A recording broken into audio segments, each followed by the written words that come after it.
स्वः तत्सवितुर्वरेण्यं भर्गो देवस्य धीमहि धियो यो नः प्रचोदयात्।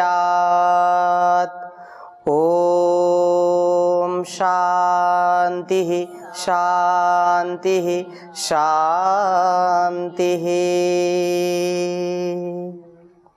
प्रातः स्मरणीय वंदनीय योग पुरोधा, योग दृष्टा, योग ऋषि परम पूज्य गुरुदेव जी महाराज, आयुर्वेद शिरोमणि आचार्य जी महाराज की सूक्ष्म उपस्थिति को प्रणाम करते हुए, उनकी प्रेरणा को प्रणाम करते हुए, इस पवित्र प्रांगण में हम बैठे हैं जो शक्ति का, भक्ति का आधान हमारे संपूर्ण जीवन में करता है। यहाँ पर भगवान हनुमान विराजमान हैं और मुझको बताया गया कि लगभग 400 वर्ष प्राचीन ये शिवाजी महाराज ने इसको स्थापित किया था। तो ऐसे देवताओं के प्रांगण में बैठने वाले आप सभी देवी देवताओं को भी मेरा बहुत बहुत प्रणाम है, बहुत बहुत आप सबके लिए नमन है, वंदन है। आइए प्रभु का ये हमारे जीवन में कल्याण हो हमारा। आइए प्रभु का सुमिरन करते हुए रोज थोड़ा थोड़ा प्रभु का भजन कर ले, रोज थोड़ा थोड़ा प्रभु का भजन कर ले, मुक्ति का प्यारे तू जतन कर ले, मुक्ति का प्यारे तू जतन कर ले, रोज थोड़ा थोड़ा प्रभु का भजन कर ले, रोज थोड़ा थोड़ा प्रभु का भजन कर ले।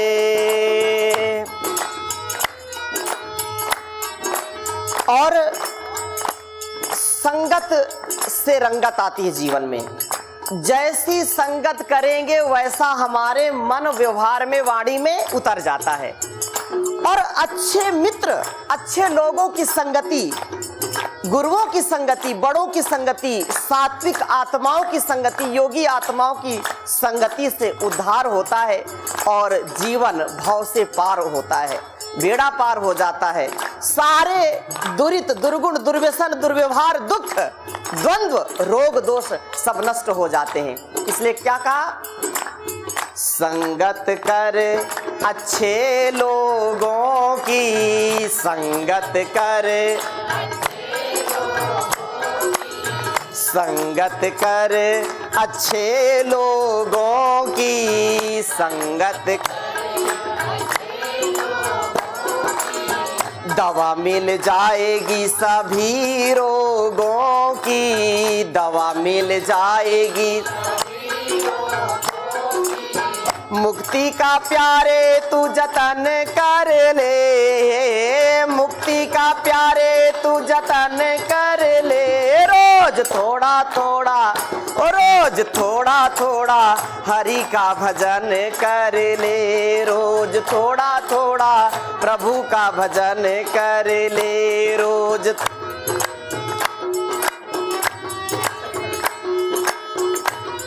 और ये संसार तो आकर्षण का केंद्र है। हम मन को यदि कंट्रोल में नहीं करेंगे, संसार के आकर्षण में, चमक में, दमक में फंस जाएंगे तो कभी उत्थान नहीं होगा।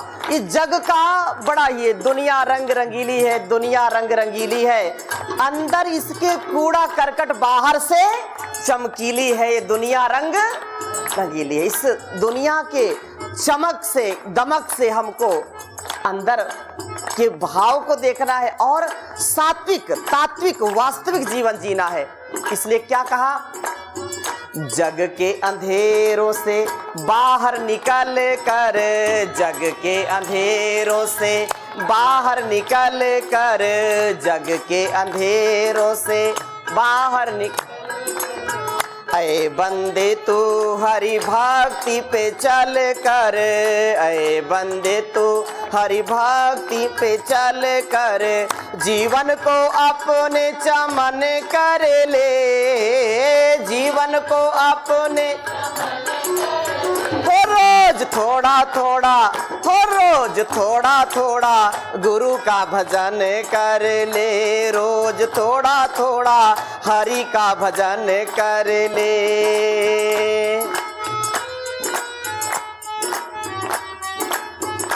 निरहंकार भाव से जीवन को जीना है, और ये वाणी ही व्यक्ति को महान बना देती है।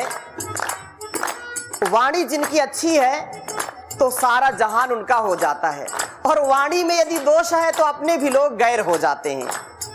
तो अहंकार ना हो, विकार ना हो, परोपकार, सदाचार, उपकार की भावना हो, उद्धार की भावना हो। इसलिए अपने जुबान को, रसना को संभालना है। इसलिए क्या कहा, संतों की जग में है ये ही निशानी, संतों की जग में है ये ही निशानी, मीठे वचन और सच्ची हो वाणी, मीठे वचन और सच्ची हो वाणी।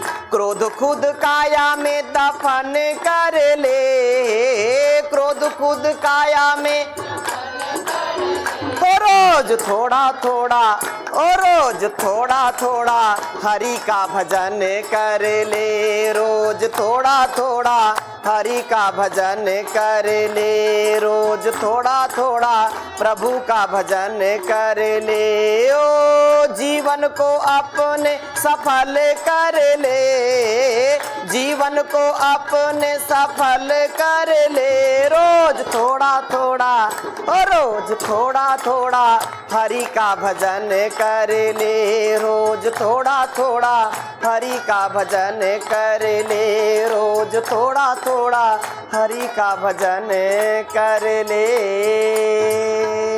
बोलिए सच्चिदानंद भगवान की, बोलिए पुरुषोत्तम सियावर रामचंद्र की, बोलिए योगेश्वर श्री कृष्ण चंद्र की, बोलिए पवन सुत हनुमान की। नमः पार्वती पतये हर हर महादेव।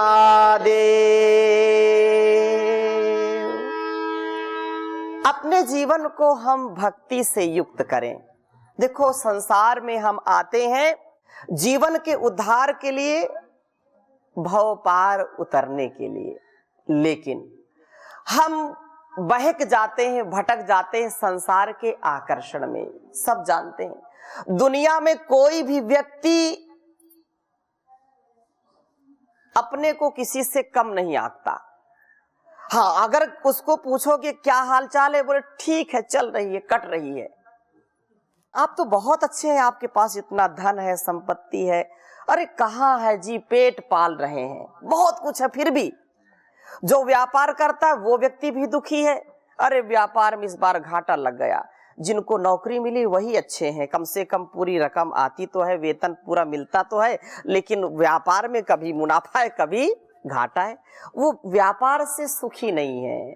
अच्छा, जिसको नौकरी मिली है उससे पूछो, आप तो बड़े अच्छे हैं, नौकरी आपको क्या है, बस नौकर बना के रखा है, बस जो है अपनी मर्जी का कुछ कर ही नहीं सकते, कहीं आ जा नहीं सकते। घर वाले पूछो, आपका घर तो बहुत सुखी है, कहाँ सुखी है, घर वाली ठीक से रहने नहीं देती। घर वाली से पूछो तो बोला, अरे कहाँ, किसके पल्ले भगवान ने बांध दिया है। अच्छा, अपने को इसका अनुभव है नहीं कुछ भी, तो हम जब सुनते हैं वही हम बताते हैं। तो किसी का, आप तो बड़े ही अच्छे हैं, आप सब मातृशक्ति हैं, लेकिन आप ये जो मैं बातें बता रहा हूं ना, ये आप कभी सोचिए कि क्या व्यक्ति अपने से प्रसन्न है क्या? अरे आप तो बड़े सुंदर हैं, कितना अच्छा शरीर आपको दिया। अरे कहाँ जी, थोड़ी सी लंबाई और बढ़ा देता मेरी तो अच्छा हो जाता। जो लंबा है, अरे बहुत लंबा, मेरा सिर बार बार जो है लग जाता है दरवाजे पर, थोड़ा सा और छोटी हाइट कर देता तो अच्छा होता। जो दुबले पतले उसको कहते हैं, अरे थोड़ा सा और तगड़ा कर देता तो अच्छा रहता। और जो बहुत तगड़े हैं, अरे बहुत, जहां बैठो वहीं पर लोग टोक देते हैं, थोड़ा सा शरीर को और कम बनाना चाहिए। बच्चे से पूछो, आपकी पढ़ाई ठीक चल रही है? अरे कहाँ, बहुत परेशान। मतलब कहने का आशय क्या है, कुत्रपि कोपि सुखी नास्ति, अपने जीवन से कोई भी व्यक्ति संतुष्ट नहीं है। संतुष्ट कौन है? वास्तव में जो गुरु की शरण में है, जो प्रभु की शरण में है, जो भगवान की शरण में है, वो किसी भी हाल में हो, किसी भी काल में हो, वो खुशहाल रहता है, कभी फटे हाल बुरे हाल नहीं रहता। इसलिए योगमय जीवन जीने वाला व्यक्ति, गुरु की शरण में, भगवान की शरण में रहने वाला व्यक्ति, जो कुछ भी उसको मिला है, जो प्राप्त है वो पर्याप्त है। जो कुछ भी मिला है, याद रखना, संसार में कितना भी, जिसके पास 1000 है उसको कितना चाहिए? लाख, लखपति बन जाए।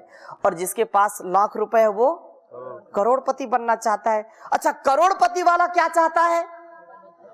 वो अरबपति बनना चाहता है। अरबपति क्या बनना चाहता है? खरबपति बनना चाहता है। तो ये इतने, ये जो है ना, ये कभी संतुष्टि मिलती नहीं है।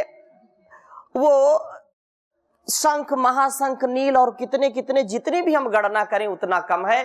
संसार की आसक्ति कभी भी तृप्त नहीं करता व्यक्ति को, कभी भी आसक्ति व्यक्ति की समाप्त नहीं होती। ये आसक्ति है, जा नहीं सकती संसार की। लेकिन आसक्ति गुरु की कृपा से, योग से, अध्यात्म से, ऋषियों के ज्ञान से इस आसक्ति को, इस संसार की वासना को हम दूर कर सकते हैं उपासना के साथ। इसलिए नित्य प्रति योग का, अध्यात्म का, योग यज्ञ भजन यजन हम करेंगे, गौ माता की सेवा करेंगे, और सेवा से ही मेवा है, सेवा से ही हमारे जीवन का उद्धार है, इसका परिष्कार है, तिरस्कार नहीं करना इसका। इसलिए भक्ति करो। बोले टाइम नहीं मिलता, क्या करे, समय नहीं है। समय तो सबके पास उतना ही दिया है ईश्वर ने।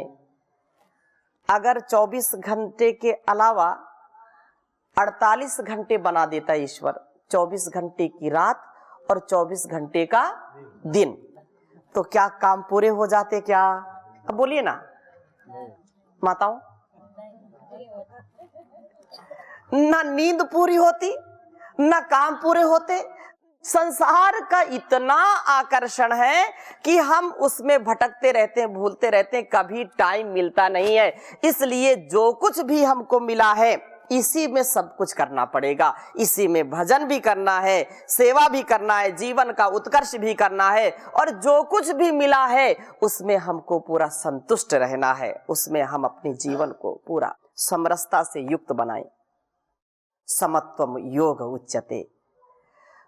बहुत सुंदर बात कही है, संतोषः परमम सुखम। क्या है? संतोषः परमम सुखम। इतनी छोटी बात है, लेकिन इसको जीवन में उतारने से पूरी तृप्ति मिलेगी।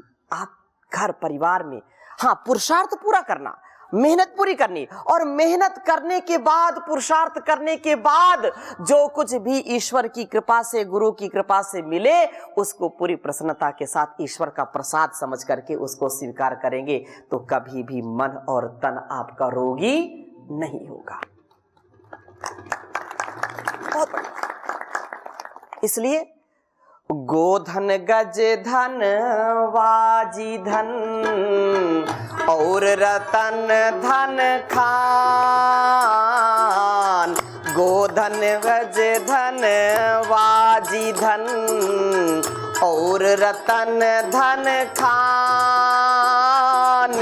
जब आवे संतोष धन, सब धन धूरी समान रे कबीरा, सब धन धूरी समान।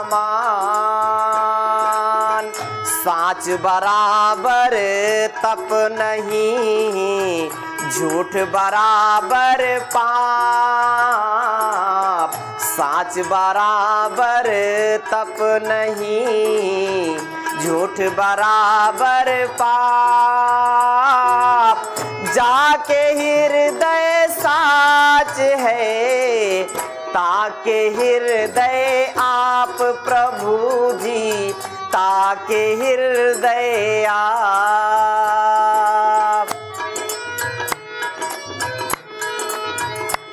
और ये भक्ति और जीवन के उत्कर्ष के लिए निरंतर अभ्यास करना पड़ता है। कोई कहता है कि क्या करें, योग में मन नहीं लगता, यजन में मन नहीं लगता, भजन में मन नहीं लगता, लेकिन रोज करने से मन लगेगा। मन तो उल्लू का पट्टा है, मन तो अच्छे काम में बहुत कम लगेगा, लेकिन लगाना पड़ेगा, रोज अभ्यास करना पड़ेगा।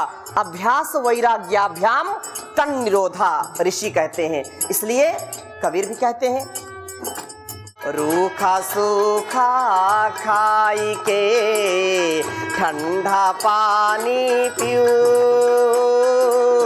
देख पराई चूपड़ी मत ललचावे जीव रे कबीरा, मत ललचावे जी।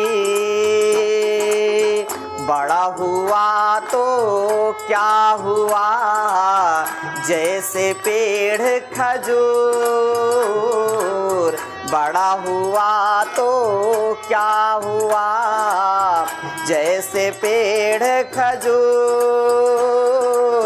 पंछी को छाया नहीं, फल लागे अति दूर रे कबीरा, फल लागे अति दूर।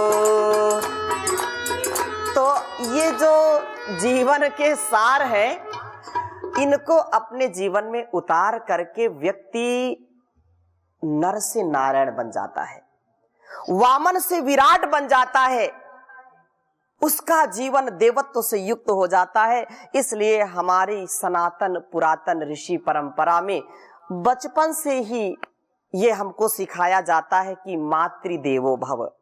माता सबसे बड़ी देवता है। माता निर्माता भवती, माता निर्माण करने वाली है। घर परिवार का, संसार का, संतान का निर्माण करने का कोई सच्चा उत्तरदायित्व लेता है तो माँ है। इसलिए ममता की समता संसार में कोई कर नहीं सकता। यत्र नार्यस्तु पूजन्ते रमन्ते तत्र देवता। जहां नारियों का, माताओं का सम्मान है, वास्तव में वहां साक्षात देवताओं का वास होता है, निवास होता है। वहां कोई हताश, निराश, कोई उदास नहीं होता है।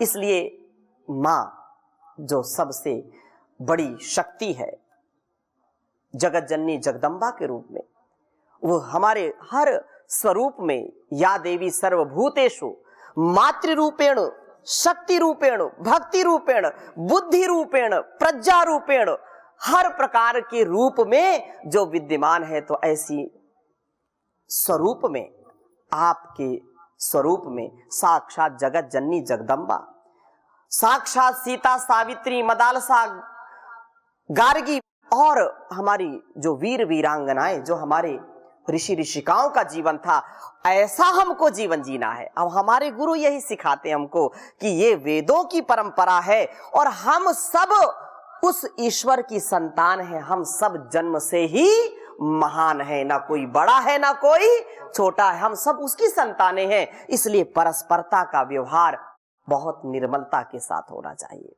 पतंजलि योग पीठ के माध्यम से परम पूज्य गुरुदेव जी महाराज ने जो योग का, आयुर्वेद का, स्वदेशी परंपरा का, और सबसे बड़ी बात यह है कि जिस विद्या को हमारी ऋषि ऋषिकाओं की जो परंपरा है, उस विद्या में भी पतंजलि योग पीठ का जो अनुष्ठान है, चाहे वो संस्थान हो चाहे संगठन हो, सबसे ज्यादा गौरव मातृशक्ति को परम पूज्य गुरुदेव जी महाराज देते हैं। चाहे पतंजलि गुरुकुलम हो, बेटियों का गुरुकुल, छोटे से बच्चे से लेकर के, और वो वेद उपनिषद दर्शनों का जो कंठस्थीकरण है, जो ऋषियों की परंपरा है, और चाहे पतंजलि विश्वविद्यालय हो, सबसे ज्यादा मातृशक्ति का, बहनों का गौरव पतंजलि योग पीठ में। संगठन की दृष्टि से भी परम पूज्य गुरुदेव जी महाराज, भारत स्वाभिमान पतंजलि योग समिति और महिला पतंजलि योग समिति जो पूज्या दीदी के मार्गदर्शन में हमारी लाखों लाखों बहनें इस कार्य को कर रही हैं, तो ये मातृशक्ति का गौरव है। एक बार जोरदार अभिनंदन अपने। तो युवा भारत किसान सेवा समिति और सोशल मीडिया, हर प्रकार से अपने इस कार्य को हमको आगे बढ़ाना है और उसमें पूरी संतुष्टि के साथ आगे कार्य को बढ़ाना है। देखो जीवन का बहुत बड़ा उद्देश्य है ये जो हम कार्य कर रहे हैं, योग का, आयुर्वेद का, ऋषि परंपरा का, सनातन की परंपरा का, ये कार्य एक दिन का नहीं, एक महीने का नहीं, एक वर्ष का नहीं है, ये 5-10 वर्ष की योजना नहीं कि पंचवर्षीय योजना है। ये आने वाले हजारों हजारों वर्षों की परंपरा का इतिहास आप लिख रहे हैं। याद रखना, हम स्मरण करते हैं अभी जैसे हमने छत्रपति शिवाजी महाराज को याद किया, हमने याद किया महाराणा प्रताप को, सीता सावित्री महापुरुषों को, और हम याद करते हैं भगवान राम को, भगवान कृष्ण को, हम याद करते हैं महर्षि दयानंद को, विवेकानंद को, हम याद करते हैं उस स्वतंत्रता संग्राम को। और मन में आता है यदि हमारे अंदर देशभक्ति है, ईश्वर की भक्ति है, तो हम मन में विचार करते हैं काश हम भी उस समय होते तो हम भी कुछ करते। कभी मन में आता है कि नहीं आता? हम भी कुछ करते, कुछ हम भी जो योगदान देते देश और समाज को आजाद कराने में, या उस आंदोलन में अपना साथ देते। याद रखना वो आंदोलन था और ये भी आंदोलन है, ये जन आंदोलन, योग का आंदोलन है, ये अध्यात्म का, सनातन का आंदोलन है। ये आज की विषम परिस्थिति जहां पर हमारी परंपराओं पर कुठाराघात किया जाता है, जहां पर षड्यंत्र किया जाता है, जहां पर हमारे बच्चों को, हमारे बेटा और बेटियों को चरित्रहीन बनाने का काम किया जाता है, जहां पर उनको नशा और उनको व्यभिचार सिखाया जाता है, जहां पर एक ऐसा षड्यंत्र रचाया है कि हम अपने सनातन परंपरा से भटक जाएं, हम इधर उधर भटक करके, अटक करके विधर्मियों के चंगुल में फंस जाए। याद रखना, अगर अभी नहीं संभले तो बहुत देर हो जाएगी। हमको संभलना है, अपने आप को योगी बनाना है। माता पिता जब योगी होंगे तो संतानें भी योगी होंगी, घर परिवार भी योगी होगा, और घर में कोई नशा नहीं होगा, कोई बीमार नहीं होगा, कोई भी व्यक्ति संकीर्ण विचारधारा वाला नहीं होगा, और वो संपूर्ण देवत्व से युक्त होगा। इसलिए इस समय बहुत ही अपने आप को जीने का, उस समय तो था कि राष्ट्र के लिए मरने का समय, लेकिन आज राष्ट्र के लिए, समाज के लिए, योग के लिए, अध्यात्म के लिए जीने का समय है। इसलिए एक एक पल इसको जीना है, एक पल पल अपने योग के, अध्यात्म के, ऋषि परंपरा के इस कार्य को आगे बढ़ाना है, स्वदेशी के कार्य को आगे बढ़ाना है। यह भारतवर्ष ऋषियों का देश है, ऋषि ऋषिकाओं का देश है, वीर वीरांगनाओं का देश है, लेकिन हम यदि भटक गए तो बहुत देर हो जाएगी। अभी वैसे भी बहुत देर हो चुकी है, हमको अभी भी संभलने का समय मिल सकता है। मैं निवेदन करूंगा कि ये जो बहुत बड़ा अनुष्ठान है हमारा संगठन, ये निष्काम भाव से, जैसे मैंने निवेदन किया कि यहाँ पर हमारे भाई लक्ष्मण जी, भाई विनोद जी, श्रद्धामयी हमारी तनुजा बहन, और ये जो जिले का नेतृत्व करते हैं हमारे कुलदीप जी और हमारे राजू जी और आप सब मातृशक्ति, ये बहुत विशाल, बहुत विराट महायज्ञ है। इसमें तन मन धन सब कुछ समर्पित करना पड़ता है। और आप ये समझ लीजिए कि कई लोग जो स्वार्थ के लिए कुछ कार्यक्रम चलाते हैं, कितना चलाते हैं, कब तक चलाते हैं? पूरे देश और दुनिया में ये ऐसा संगठन है जहां पर रोज सेवा का कार्य होता है, रोज उत्सव होता है, रोज उपकार का, उपचार का कार्य होता है। आपकी योग कक्षा एक योग कक्षा नहीं, वो चलता फिरता एक हॉस्पिटल है जिसमें लाखों लाखों, करोड़ों करोड़ों रुपए आप बचाते हैं दूसरों के, उनको गंभीर बीमारियों से बचाते हैं। अगर मैं आप में से पूछूं कि योग से क्या होता है, तो आप में बहुत लोग उठेंगे कि नहीं योग से ये लाभ हमको मिला, योग से लाभ मिला। जो लोग कहते थे कि योग से क्या होता है, आज दुनिया जान गई है और उसको जी रही है कि योग से सब कुछ होता है। योग से पतंजलि योग पीठ होता है, योग से स्वामी रामदेव जी महाराज जैसा, आचार्य जी महाराज जैसा व्यक्तित्व होता है। इसलिए योगी बनो। लोग कहते थे नहीं नहीं योग तो सबके करने की चीज नहीं है। स्वामी जी को भी बोले, तुम स्वामी जी क्या कर रहे हो, क्यों दुनिया के चक्कर में पड़े हो, क्यों योग करते और कराते हो? तुमको करना है तो गुफाओं में जाओ, कर लो जा करके, दूसरों को क्यों योग सिखाते हो? तुम दूसरों को तो भटका रहे हो, क्योंकि ये समाज का, संसार का काम योग करना नहीं है। जो योग केवल ग्रंथों में था, जो योग केवल गुफाओं में था, उस योग को जन जन तक पहुंचाने का काम योग ऋषि परम पूज्य स्वामी जी महाराज ने किया है। लोग कहते थे योग योगियों का काम है। स्वामी जी ने कहा जो भी योग करेगा वो योगी बन जाएगा, जो भी करेगा योगी बन जाएगा, निरोगी बन जाएगा, उपयोगी बन जाएगा, उसके जीवन का और जगत का उद्धार करने का एक मार्ग प्रशस्त हो जाएगा। कोई कल्पना कर सकता था आज से 30 वर्ष पहले, 20 वर्ष पहले कि योग इतने विस्तार के साथ पूरी दुनिया में फैलेगा, जन जन तक योग को पहुंचाने का काम हो पाएगा? कोई कल्पना कर सकता था?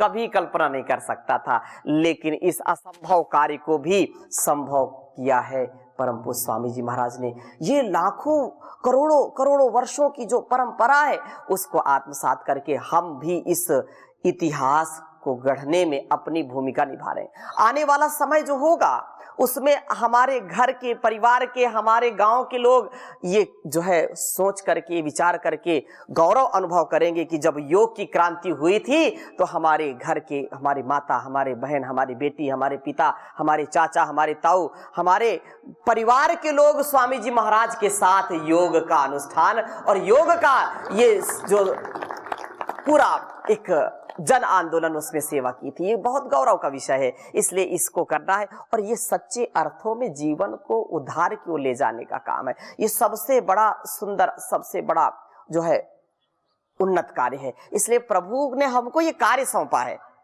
इस कार्य को हमको करना है। हमको ईश्वर ने चुना है, नहीं तो संसार में कोई भी कुछ कर नहीं सकता, किसी को फुर्सत नहीं है। मैं चर्चा कर रहा था ना, कोई सुखी नहीं अपने आप को समझता है, वो सब कुछ कहेगा, बोलो क्यों थोड़ा सा करो, अरे क्या हम पैसे हमारे पास नहीं, थोड़ा पैसे आने चाहिए, संसाधन आने चाहिए, बोलो योग कर लो आकर के, नहीं क्या मिलेगा उससे। अब ये महीनों महीनों 15-15 दिन गाड़ी लेकर के भागते रहते हैं इधर उधर, बोले तो क्या मिलता है? कुछ ना कुछ तो मिलता होगा, टीए तो मिलता होगा ना। क्यों लक्ष्मण भाई इधर परेशान, विनोद भाई क्यों परेशान रहते हैं, तनुजा बहन क्यों परेशान रहती है? कुछ ना कुछ तो मिलता होगा। तो कभी कभी प्रश्न मुझसे भी लोग करते हैं, तो मैंने कहा बहुत कुछ मिलता है, आपको चाहिए